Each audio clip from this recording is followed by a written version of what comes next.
Good morning, everyone. It's Friday, October 12th, 2012. It's 5 o'clock. Good morning, everyone. Good morning, everyone. It is Thursday, November 29th, 2012. Good morning, everyone. Happy Friday, December 21st, 2012. It is 5 o'clock. Richland County authorities received a call on Thursday morning. They say he walked into the front of the classroom, then shot himself in the head with a small handgun. The school immediately went into lockdown and parents were contacted to bring the students home.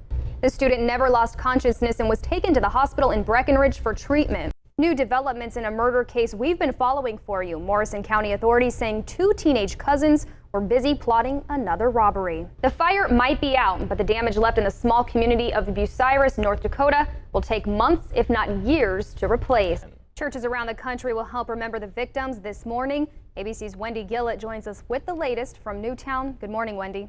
Greg Lund spent 16 years as principal at Norman County East in Twin Valley. He says he quietly carried a gun in school. The presidential race has hit the fierce final stretch. An arrest warrant is issued for a woman involved in a fiery crash north of Moorhead last week. 25-year-old Brianna Pallotta is charged with 2 counts of DWI and 1 count of criminal vehicular operation. Authorities say Pallotta tried to pass a vehicle and smashed into an oncoming car on Highway 75. Despite another contract rejection, locked out American Crystal Sugar workers say they want to get back to work. 55% of the union voted to reject the company's contract offer over the weekend. This comes after 3 other votes. In July of last year, 96% rejected the offer, then 90% last October, and this June, 63% voted no. Workers say they will come back with a fair deal and keep fighting until something changes. Company executives say the package they are offering is generous and solid. Another South Dakota city is banning texting while driving. The Huron City Council unanimously passed the city's first distracted driving ordinance Monday night. The new law will make texting behind the wheel a primary offense. That means police can pull someone over if they are seen texting while driving. The fine will be at least $100. Meantime, people with a permit, restricted license, and bus drivers with children on board can no longer use cell phones in Huron. That law takes effect in 19 days. We'll stay with us. Daryl's back next with another check of our weather. You wouldn't think a school desk would be much of a present, but then you haven't met Haley Merchant. The second grader is learning a beloved school janitor not only takes pride in his cleaning, but Mark Moore does an awesome Santa Claus impersonation. This story from reporter Kevin Wallivand. Moore is married to Haley's second grade teacher. Well, thanks to the kindness of a local furniture store, a lot of children will now have a warm and comfortable place to sleep this holiday. Slumberland employees gave beds to children who do not have one for the program's 18th consecutive year. They loaded trucks and delivered 31 mattresses to 18 families. Needy families also received homemade quilts and sheets. Well, people in parts of my hometown, Las Vegas, are dealing with damage from round 2 of flooding.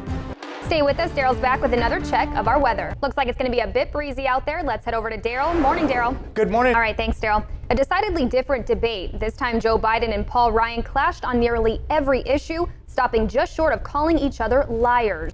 In less than a week, the Metro will officially be part of what's known around the country as the Costco craze. Do you hear that? It's either the clock ticking, the Powerball tickets printing, or the cash register ringing. Well, as you've guessed, and as we said yesterday, we would not be here if we won Powerball. Clearly, we did not. Not winners. I checked mine. Not one number matched. I give up. $20 down the drain. Down the drain. Oh, well. Well, we do have winners that we have mentioned, not just one in the record Powerball jackpot. 2 ticket holders in Arizona and Missouri will share the $580 million drawn Wednesday night. There are 8.9 million smaller prizes won, worth $131 million. The winning numbers are 5, 16, 22, 23, 29, and the Powerball of 6. We're getting a sneak peek at the men who likely hold the winning Powerball jackpot ticket. 'Tis the season for holiday meals, plates full of sweet treats, and with all that cooking comes kitchen fires. I liked those stories considering I have not started my Christmas shopping yet, so I get to save money and I know where to go. True, very true.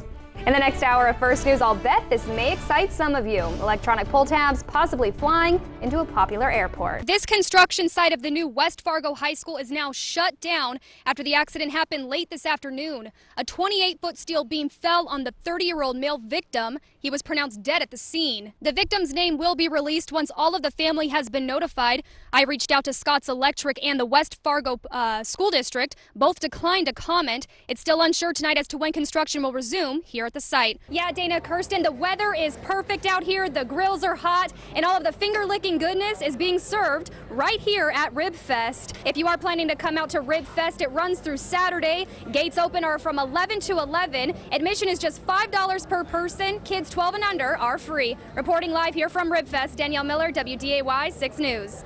And Danielle, again, what are you bringing us back? Cheese curds, of course, everyone's favorite. All right. Who needs ribs? Thank you, Danielle. With the 5K starting only an hour or so away, these streets will be filling up fast. If you're planning to come out to cheer on any of the runners, you're asked to give yourself plenty of time to get a good spot. If you do live along the race route, they're asking you to please park your car in the driveway or along a street that's not affected in the route. But one of the main do's to this race is to cheer as loud as possible. 9.55, 8, 9, and 10. Thank you. 45 cents is your change. You get so you try just about anything to try to relieve it.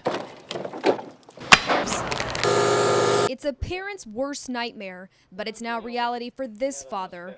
It was late Friday night when Lynn Mickelson heard the knock on the door. When two troopers show up at the door, I know, something is bad. His 36-year-old daughter, Allison Ducher, her 34-year-old husband, Aaron, and their 18-month-old daughter, Brielle, were killed by a drunk driver on I-94 just west of Jamestown. Lynn describes his daughter as energetic, full of life. And as for his blue-eyed granddaughter, Brielle was here in our living room, and they're playing in her toys, climbing in her box here, playing with toys. It was such a wonderful, wonderful thing to see. The story gets even more sad. Lynn says the accident didn't just take 4 lives, but 5. She was going to have another baby, and the other baby was expected approximately around Christmas time of this year. Allison's brother Eric is being comforted by friends and family, who without, he says, he wouldn't make it. Praying to God.